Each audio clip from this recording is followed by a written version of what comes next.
par le monde, nourrir les gens qui ont faim, dans les rues, dans les villes, allons en son nom. Bonjour et bienvenue à votre émission de l'Église diocésaine au service du diocèse de Sault-Sainte-Marie. Ici Michou Pelletier et aujourd'hui, l'émission vous présente deux événements qui s'en viennent dans les 2 prochaines semaines aux paroisses Sainte-Marguerite-du-Ville et la paroisse Notre-Dame du Rosaire à Blizzard Valley, donc située dans la ville du Grand Sudbury. Et pour parler de ces événements, j'accueille Yolande Clément, qui porte beaucoup de chapeaux dernièrement, non seulement pour l'Église diocésaine, mais pour le diocèse et pour sa paroisse. Alors, bonjour Yolande. Bonjour, Michou, j'ai bien hâte de te parler de ces événements. Absolument, oui. Puis avant de commencer, j'aimerais réciter la prière qui est tirée justement du Prions en Église d'aujourd'hui. Donc, commençons avec cette prière. Au nom du Père et du Fils et du Saint-Esprit. Amen. Amen. Seigneur Dieu, toi qui unis les cœurs fidèles dans une seule volonté, donne à ton peuple d'aimer ce que tu commandes et de désirer ce que tu promets pour qu'au milieu des changements de ce monde, nos cœurs s'établissent fermement là où se trouvent les vraies joies. Par Jésus-Christ, ton Fils, notre Seigneur, qui vit et règne avec toi dans l'unité du Saint-Esprit, Dieu pour les siècles des siècles. Amen. Une belle petite prière, Michou.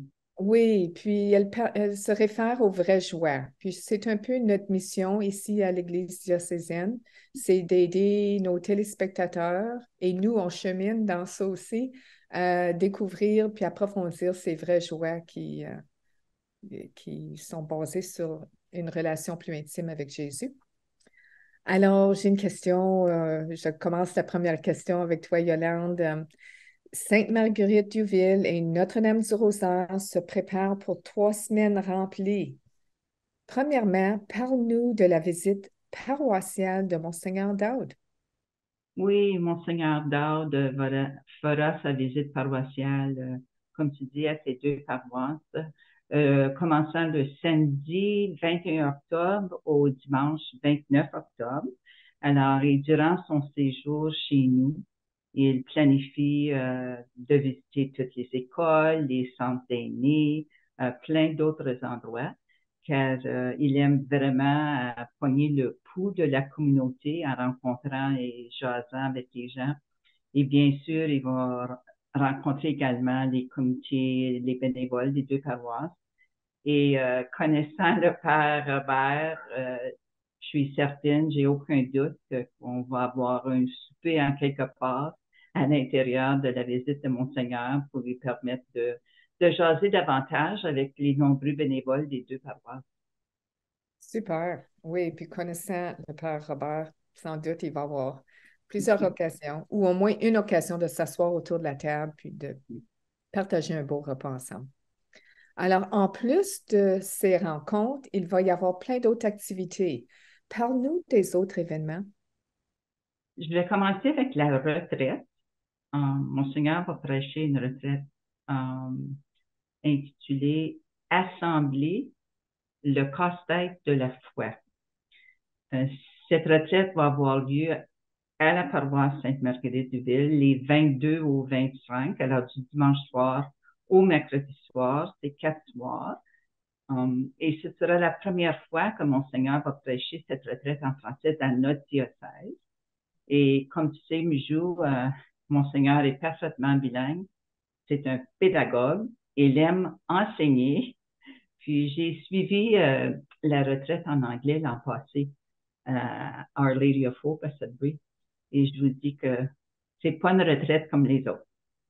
Non. Et j'aime beaucoup le titre Assembler le casse-tête de la foi, parce que je crois que le casse-tête est vraiment unique à chaque personne dans son cheminement, là. Mais c'est une belle occasion justement d'insérer les morceaux de notre propre casse-tête.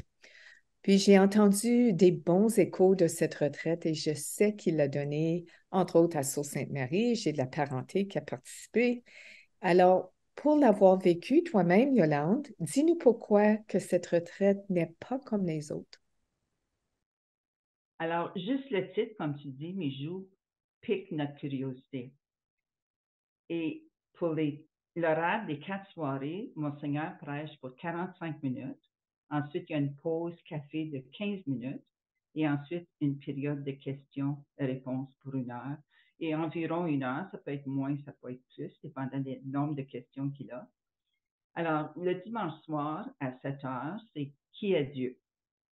Le lundi soir, à 7 heures, c'est Si Dieu est bon, pourquoi le mal existe-t-il dans le monde?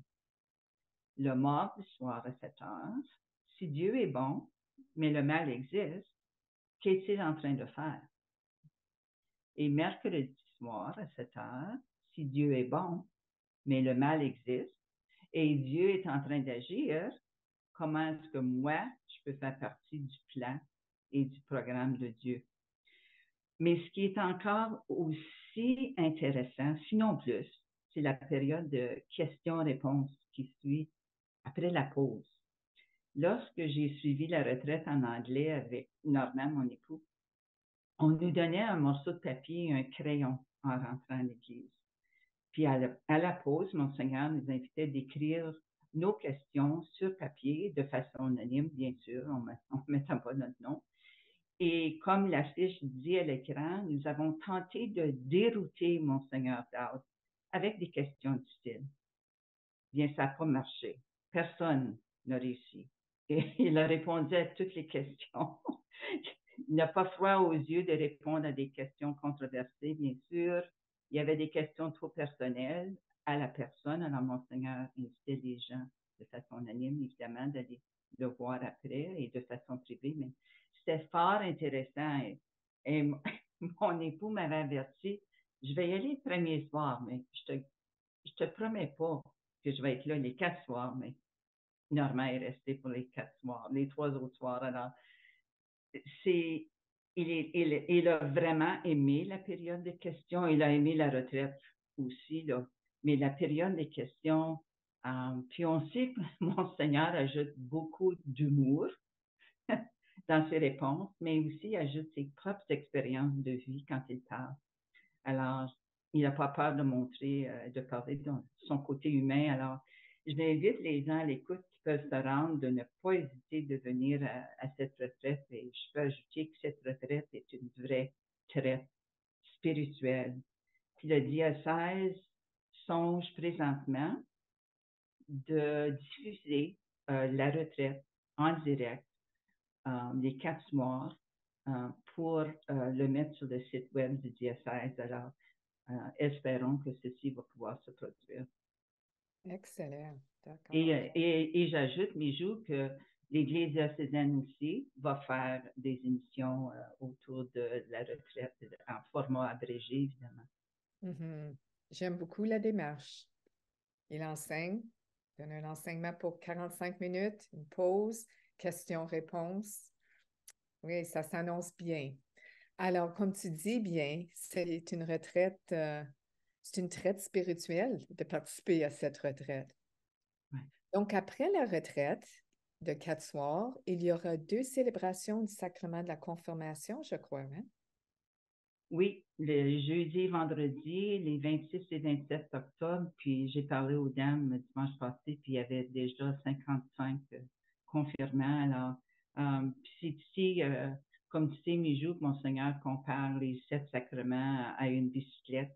C'est une, c'est une comparaison fort intéressante et même les gens m'en parlent beaucoup quand ils me rencontrent. C'est un bon cours de rafraîchissement aussi pour nous comme adultes. Oui. Comme vous pouvez voir, ça va être vraiment une grosse semaine pour Monseigneur. Et pour nous, évidemment, mais Monseigneur va être partout dans la communauté. Oui, une grosse semaine qui nous aidera encore une fois à approfondir notre foi puis notre vie spirituelle.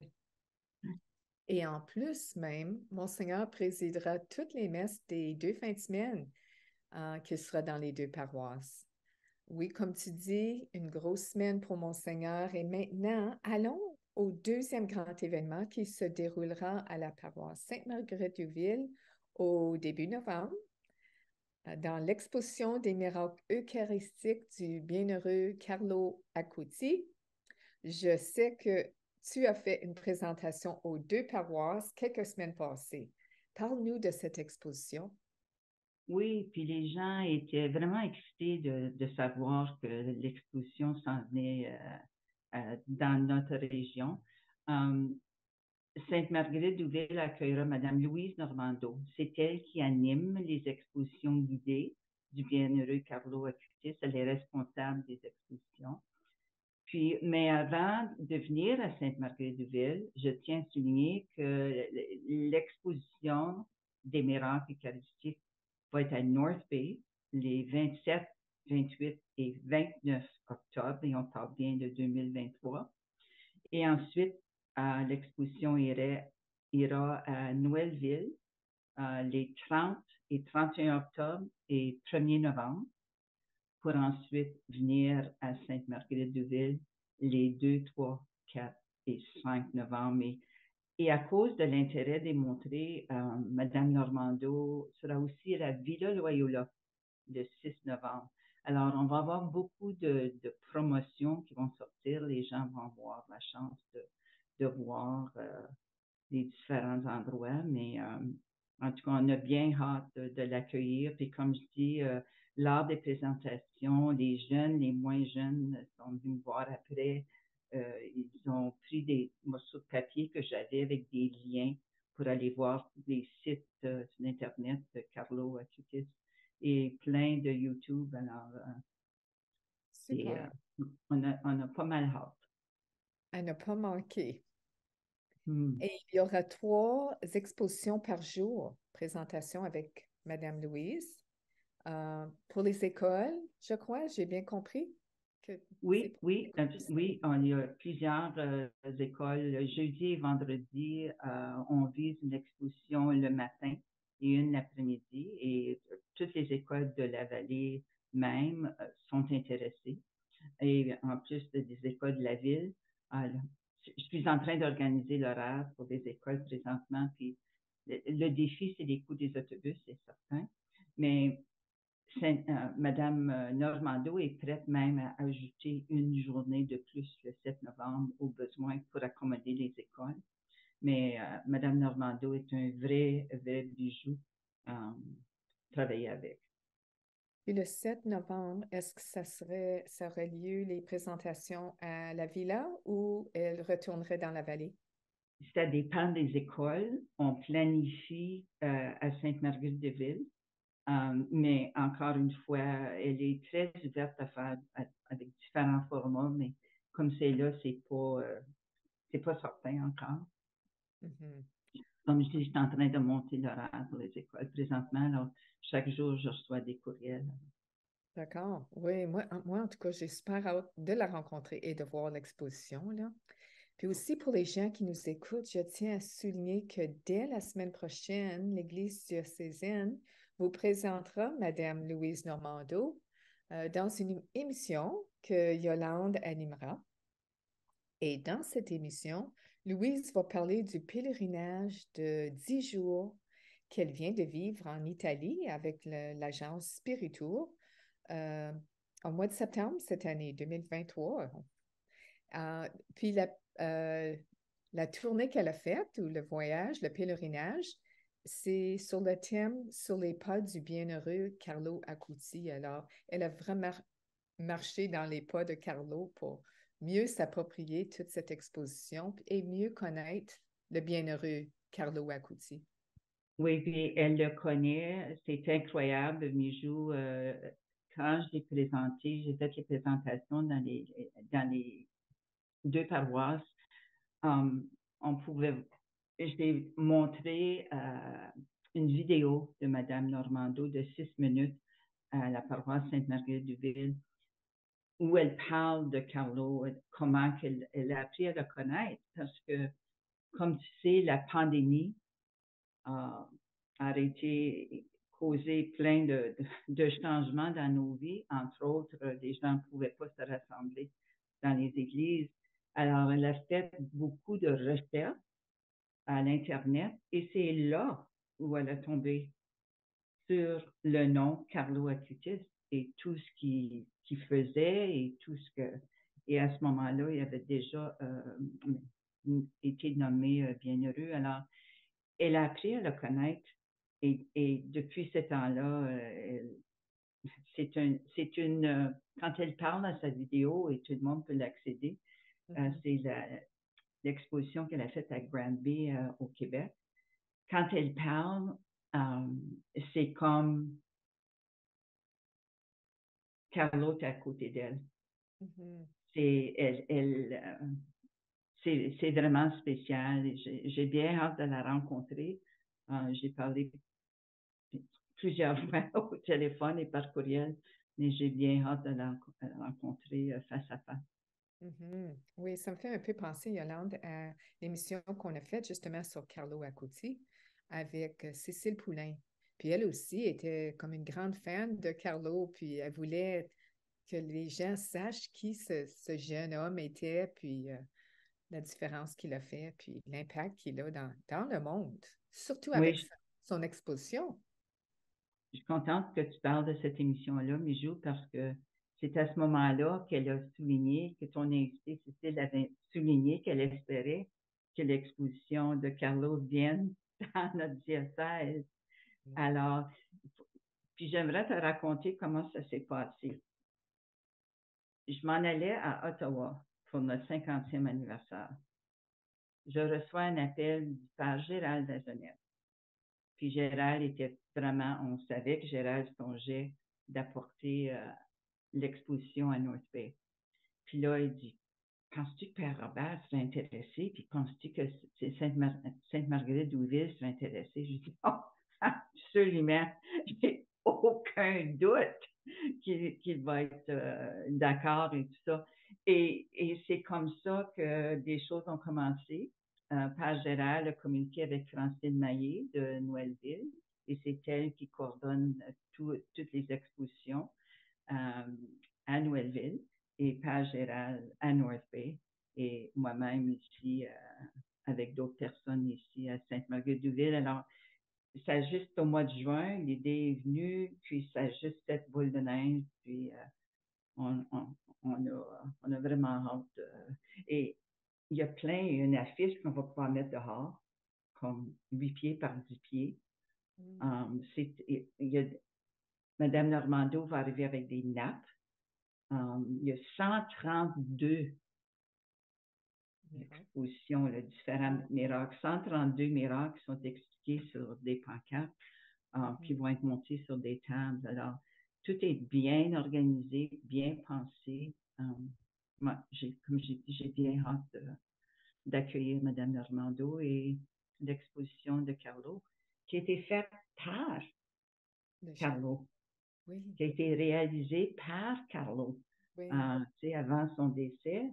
Et peut-être que, Mijou, ce serait bon que tu expliques juste brièvement aux gens, pour ceux qui n'ont pas vu l'émission avant de Carlo, qui est Carlo et pourquoi il est si intéressant?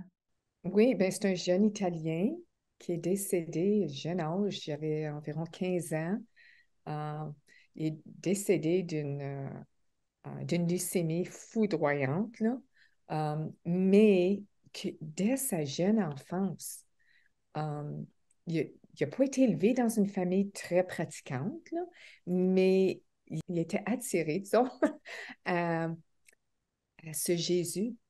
Puis, à chaque fois qu'il passait près d'une église, il voulait aller dans l'église, rencontrer, passer du temps avec Jésus. Donc, ses parents suivaient. Et, tu sais, comme de sa jeune enfance, puis c'est un jeune bien normal, il aimait les sports, il avait son animal préféré, je crois que c'est un chien, tu sais, mais qui était vraiment impressionné avec l'Eucharistie, puis il a fait justement ses sacrements, son sacrement de première communion à un jeune âge aussi.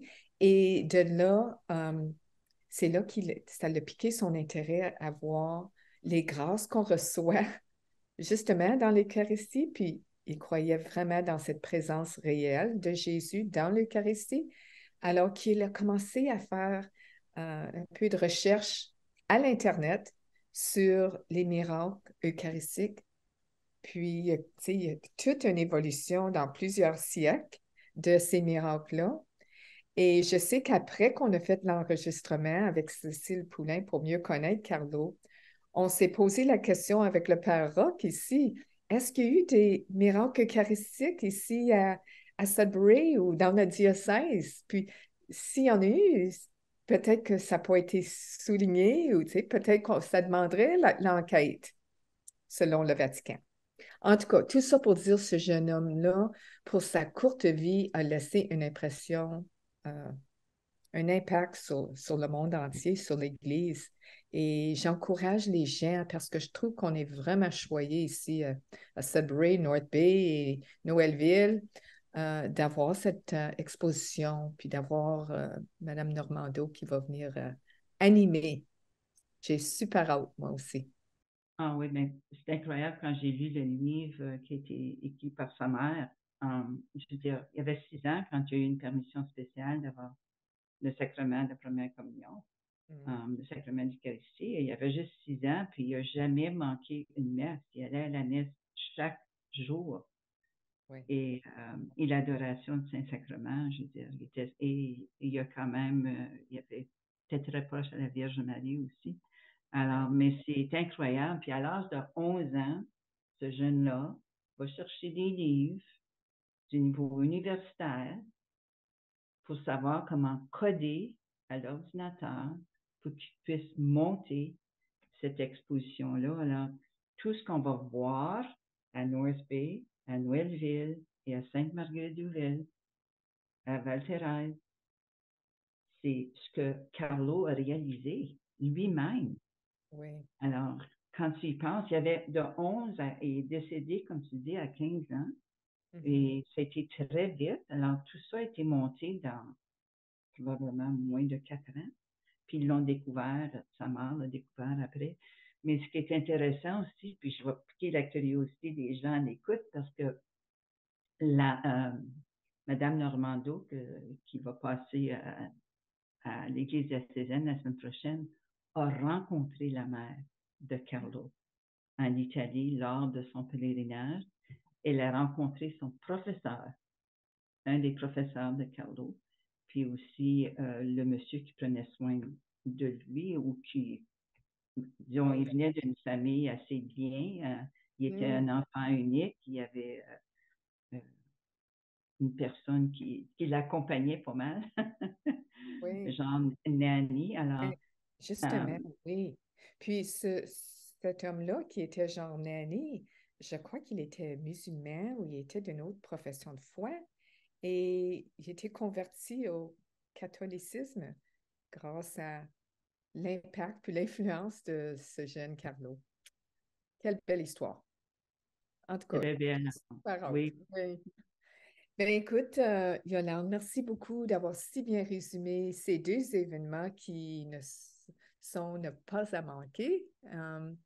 Et à vous, à la maison, je tiens à souligner qu'il existe plein de sites sur Internet ainsi que des vidéos sur YouTube que vous pouvez consulter au sujet du bienheureux Carlo Aguti.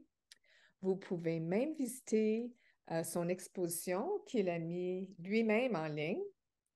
Et sachez que nous afficherons quelques liens de sites à la fin de cette émission. Et surtout, n'hésitez pas à demander au bienheureux Carlo d'intercéder pour vous dans vos prières. Merci d'avoir été des nôtres. J'espère que vous vous portez bien aujourd'hui et à une prochaine. Carlo, au départ, s'il vivait encore, il aurait 31 ans. Carlo nous présente d'abord en tant qu'adolescent de cette société un parcours tellement fascinant. Et deuxièmement, on doit à ce jeune d'avoir répertorié tous les miracles qui se sont produits en lien avec l'Eucharistie au fil des siècles. Et il nous a laissé en héritage là, une l'exposition qui nous les présente, 132 miracles qui se sont produits au cours des siècles et qui forment une exposition vraiment exceptionnelle, alors qu'on soit croyant, qu'on ne le soit pas, ou qu'on ait simplement besoin peut-être de raviver notre foi. Je crois que cette exposition nous permet de faire des découvertes qui ne peuvent pas nous laisser insensibles sur la réalité actuelle. Je reçois beaucoup de témoignages de personnes qui disent comment cette exposition a changé leur regard sur l'Eucharistie, a ravivé leur foi en la présence réelle. On ne peut pas, Carlo nous le disait d'ailleurs, on ne peut pas demeurer avec la même perception avant et après la visite de cette exposition.